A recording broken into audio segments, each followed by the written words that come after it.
আরেকটা প্রশ্ন যে যারা একটু বেশি মোটা তারা অনেকেই প্রশ্নটা তোলেন যে স্যার, বা বেশিরভাগ ক্ষেত্রে ওয়াইফ প্রশ্নটা নিয়ে আসে, স্যার রাত্রে খুব নাক ডাকে, ঘুমের মধ্যে ঘুঁত ঘুঁত করে এবং মনে হয় যেন শ্বাসকষ্ট হচ্ছে, এবং এটাকে আমরা বলি অবস্ট্রাকটিভ স্লিপ অ্যাপনিয়া। এই ওভারওয়েটের কারণে বা নাকে পলিপের কারণে বা ডেভিয়েটেড নেজাল সেপ্টামের কারণে যাদের এই অবস্ট্রাকটিভ স্লিপ অ্যাপনিয়া আছে, এটার কিন্তু অনেকগুলি সাইড ইফেক্ট আছে। প্রথম সাইড ইফেক্ট হলো একই রাত্রে আপনি হয়তো বারবার আপনার ঘুম ভেঙে যাচ্ছে, কিন্তু আপনি ঘুমের মধ্যেই আছেন।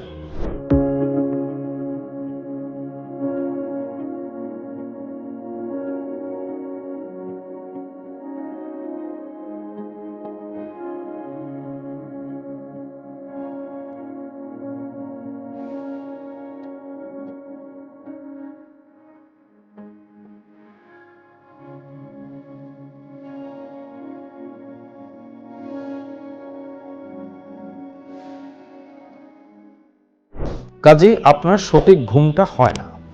এই রোগীদের ক্ষেত্রে যেটা হয়, সকালবেলা উঠলেই দেখা যাবে যে তার ব্লাড প্রেশারটা হাই।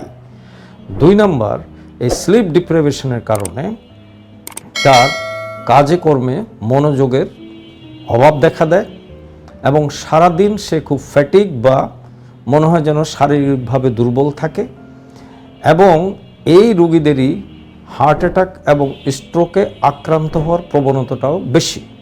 কাজেই যাদেরই অবস্ট্রাকটিভ স্লিপ অ্যাপনিয়া, অর্থাৎ রাত্রে শোয়ার মধ্যে বা ঘুমের মধ্যে প্রচণ্ড নাক ডাকে, একজন ইএনটি বিশেষজ্ঞর পরামর্শ নিয়ে আপনার এই প্যারক্সিজমাল যে রাত্রেবেলা ঘুমের মধ্যে যে নাক ডাকা এবং স্লিপ অ্যাপনিয়া হওয়া, এটার যথাযথ চিকিৎসা করা খুবই জরুরি।